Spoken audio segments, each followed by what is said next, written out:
Le procès est considéré comme historique. 12 indépendantistes devant la justice espagnole. Ils comparaissent pour leur rôle dans la tentative de sécession en Catalogne en octobre 2017. Ils risquent 25 ans de prison. Pour en parler avec nous, Caroline de Camaret. Bonjour Caroline, Bonjour. spécialiste, rédactrice en chef, spécialiste des questions européennes pour France 24. Procès auquel n'assistera pas Carles Puigdemont, on s'en souvient, puisqu'il est toujours en exil en Belgique. Un procès qui émeut toute l'Europe. Pour quelle raison, Caroline? Alors, c'est 12 indépendantistes catalans qui sont jugés à partir d'aujourd'hui. On considère que ça va durer 3 mois quand même. Et la Cour suprême espagnole qui est chargée de décider de leur rôle. Ils sont poursuivis pour rébellion, sédition, malversation. Il est mentionné des faits de violence. Ils encourent entre 7 et 25 ans de prison, vous l'avez dit. Alors 25 ans, c'est notamment pour l'ancien vice-président Oriol Junqueras. Les images sont en et direct. Donc, à partir de là, effectivement, on comprend que tout cela a à voir avec le référendum donc d'octobre 2017, 1er octobre, où il a été voté à 43% seulement de participation parce que les anti-indépendantistes ne se sont pas déplacés aux urnes, mais 90% pour le oui à l'indépendance.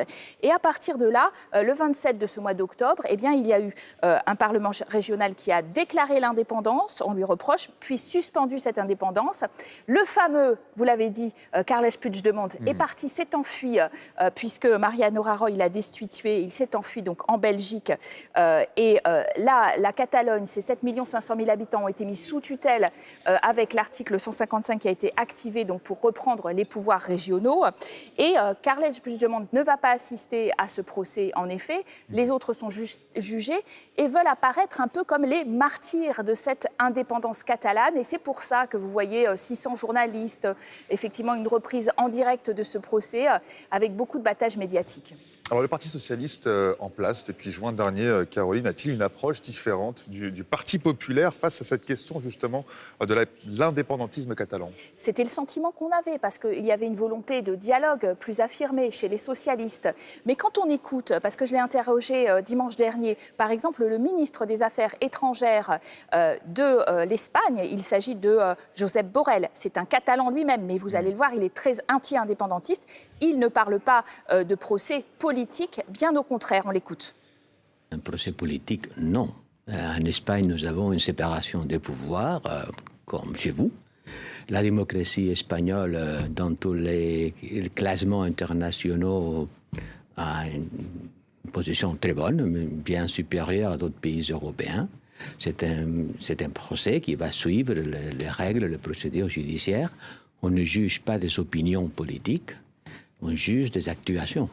Vous savez, dans l'imaginaire de l'indépendantisme catalan, ils cherchent toujours à internationaliser les problèmes. Ils veulent présenter l'image d'une Espagne qui ne respecte pas les droits humains, les droits politiques sont bafoués, un État réactionnaire et répressif, de façon à faire que la communauté internationale intervienne. C'est en leur question, mais c'est ça qu'ils cherchent, c'est ça qu'évidemment ils ne vont pas avoir. Alors vous voyez, Jamel, ce Josep Borrell, en fait, il a créé une instance qui s'appelle España Global au ministère des Affaires étrangères, un secrétariat d'État pour promouvoir l'image de l'Espagne à l'étranger, lutter contre les fake news sur les procès catalans. Ça n'est pas du tout la même approche que Mariano Rajoy, justement les conservateurs, qui ne s'intéressaient pas du tout à l'image médiatique et qui ont en quelque sorte plutôt perdu la guerre médiatique. Là, lui, il l'a engagé. Alors, le gouvernement Sanchez doit faire passer mercredi son budget à la Chambre et a besoin du soutien des Catalans. Pourquoi ? Alors justement, on a reproché au gouvernement Sanchez cette dernière semaine d'avoir voulu faire un geste à destination des Catalans, nommer un rapporteur indépendant. Pourquoi ? Tout simplement parce qu'il est arrivé en juin au pouvoir. Il n'a pas été élu, il a simplement été finalement à l'aubaine d'une motion de censure contre le gouvernement de Mariano Rajoy conservateur.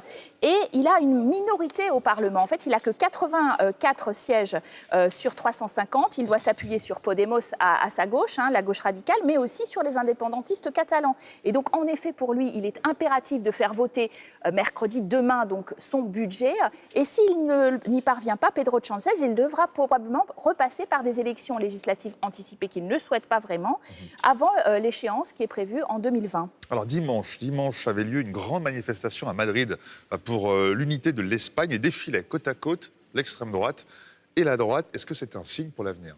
C'est très révélateur en tout cas. Il y a eu une grande démonstration contre-manifestation contre Pedro Sánchez, son gouvernement socialiste qui a été accusé d'être illégitime, justement pas issu des urnes, etc. Mais aux côtés de la droite très centriste de Ciudadanos, il y avait le Parti populaire qui reprend des couleurs, on l'a compris avec ce Parti populaire qui a accepté aussi de défiler aux côtés de la formation d'extrême droite Vox. Alors c'est intéressant parce qu'il y avait au milieu de cette manifestation un certain Manuel Valls, ça vous parle, hein, évidemment. L'ancien Premier ministre français, il est candidat à la mairie de Barcelone, il est qualifié de centriste, il est proche de Ciudadanos, et donc il est dans une manifestation où il y a l'extrême droite. C'est quand même assez choquant pour un certain nombre d'interlocuteurs. Il faut bien comprendre que c'est le but de cette manifestation, c'est de montrer qu'on est activement anti-indépendantiste aussi, qu'on ne laissera pas passer des choses qui ne nous conviendraient pas de la part des socialistes par rapport à un certain nombre de gages en direction des indépendantistes. Alors, c'est aussi très révélateur d'autres choses. Souvenez-vous, en décembre dernier, en Andalousie, il y a eu la formation d'un gouvernement régional avec le soutien justement de l'extrême droite, Vox, qui est rentré dans le jeu politique. Et on se demande maintenant si ça va pas être le cas au niveau national, c'est-à-dire si on n'est pas en train de briser le cordon sanitaire qui était autour de cette extrême droite en Espagne, puisque l'extrême droite était il n'y avait pas d'extrême droite en Espagne, c'est quand même un pays qui sort de la dictature depuis très récemment.